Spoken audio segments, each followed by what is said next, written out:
Hey there, Matthew Armstrong here, and this is day 9 of our 100-day challenge to create financial freedom in our lives.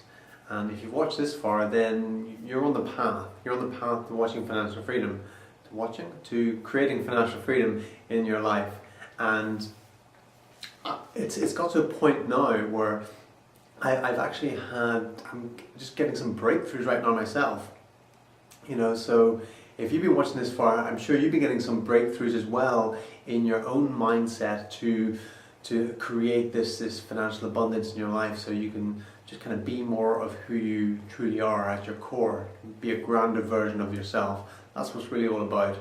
And I got to the stage there where I made last night's video, and it was looking at some of the limiting beliefs I had around money, and that's what I was teaching in the video.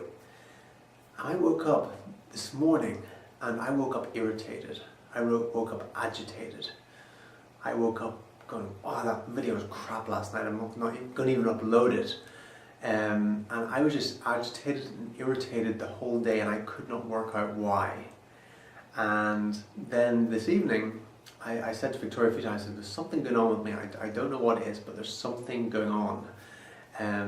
There's something going on in the back of my mind. I'm trying to pinpoint it. It's some sort of confliction of something. By the way, if you haven't already watched video 1, make sure pause this, open a new window, watch video 1, watch them sequentially, and then watch this one afterwards. And most importantly, watch video 1. Put a link here for that.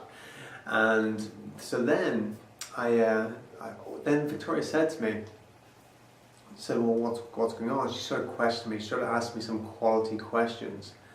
And what's going on, what's your unconscious mind wants you to know, and things like that. And God, I don't know, it was just today it was like I had my foot on the brake all day, if you know what I mean, if you can relate. Like I wanted to go ahead, and I forced myself to get up this morning very early and work on and kind of just go through my routine and do everything I needed to do today, ticking off all my to-dos for the day. But it was all a struggle. It was major resistance doing everything. So like this evening, I was like, there's so much resistance. And just even looking ahead at doing things in the future, I just feel so much resistance to it. And so she asked me some more questions, and what came out was, I said, well, I'm afraid of too much success. And then asking, delving into that. Well, why would you be afraid of too much success? What would that create? I said, well, too much success can corrupt. Too much success corrupts. And then the question, does it really? Well, it can do. Too much success can corrupt. And then she said, well, has that happened to you? Well, no, it hasn't happened to me. And will it happen to you? Well, I don't know, but so far, any success that I've had is just really sort of magnified.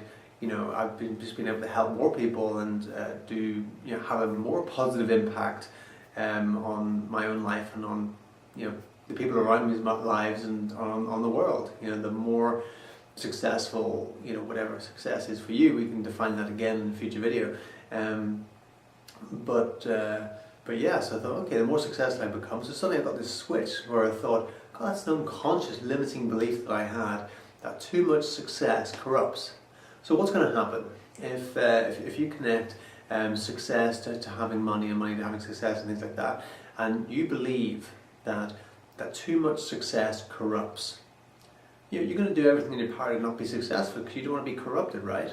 So where did I get that unconscious belief? I don't know, probably watching some Miami Vice when I was younger or something like that, back in the 80s. I was probably watching those types of movies way back then, seeing people getting corrupted when they got more successful. I don't know where I got it from, but I had that limiting belief, and I just got rid of that limiting belief this evening, and it's through being making these videos that has really made me look deep into my mind, because when you really want to learn something, start teaching it. And then you get it on such a deeper level, because I've read these things in books, and I've been getting them on an intellectual level and reading them for years, but it's only when I'm now starting to teach them that it's going to a whole new level, And I just got a breakthrough tonight. I got a breakthrough of that. And now the resistance is gone. I feel very clear. So, find out what your limiting beliefs are. Beliefs are very, very powerful, and limiting ones can limit us, But when we have the desire, that is strong enough, that's what can overcome any limiting beliefs. So find out, what do you desire? What's your big reason why, as we've talked about in so many videos, but it's so important. Quick story. Limiting belief. Yeah. For me personally, I had a belief. Well, I'll tell you the story. When I was young, I did martial arts. I did martial arts all my life. When I was 13, I decided I wanted to, I'll create some goals for myself, create some intentions. So I remember writing down in a pad, by the time I'm 18, I want to have a black belt in a Japanese martial art. I want to have a black belt in a Chinese martial art. And that's my goal for when I was 18. Got to 18, didn't have either. Didn't have any belts. I'd been doing martial arts the whole time, every single day, or sometimes other day, from 13 to 18, but I didn't have any belts whatsoever. Why was that?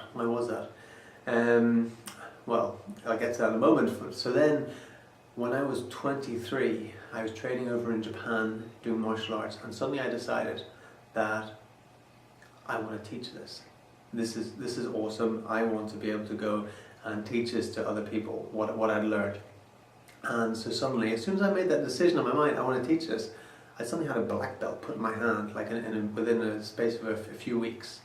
And I was suddenly given black belt. I was like, oh my God, where did this come from, And then I was, then later on, a few years later, I started teaching martial arts.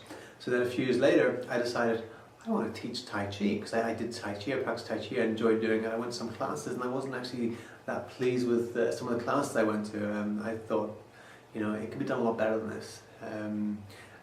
So then that desire allowed me to suddenly get my teacher's grade in Tai Chi. So then, in my mid-20s, I had a black belt in Japanese martial arts. But it only happened when suddenly I had a real desire to get it. And my desire to get it was to be able to teach it, was to be able to train other people and transform other people's lives, as my life had been transformed through doing the martial arts. And that's what it took. And so when I look back at it now and think, so all the times, my teens, when I sabotaged myself, when there was a chance to go for a grading, I sabotaged it in some way. I didn't turn up. I got lost. I remember one time, looking through the window and seeing everyone in the room and just going, I'm not going in there, and just walking off and doing something else for the day. It's just, I don't know, back then I was just sabotaging myself all the way up until I suddenly had a real reason to get it. And here is the limiting belief, and here's where it came from. I got a lot of good stuff from movies when I was younger, and I also got some silly stuff as well. And so I remember watching the Karate Kid movies when I was about 10 years old or something. I remember watching the Karate Kid and being very, very inspired and influenced by it. But one negative thing about it that got me at the time, could be negative, it depends on your perspective of it, but one thing that got me was where Mr. Miyagi said, belts mean nothing. Your karate is in here, sort of thing. The belts mean nothing.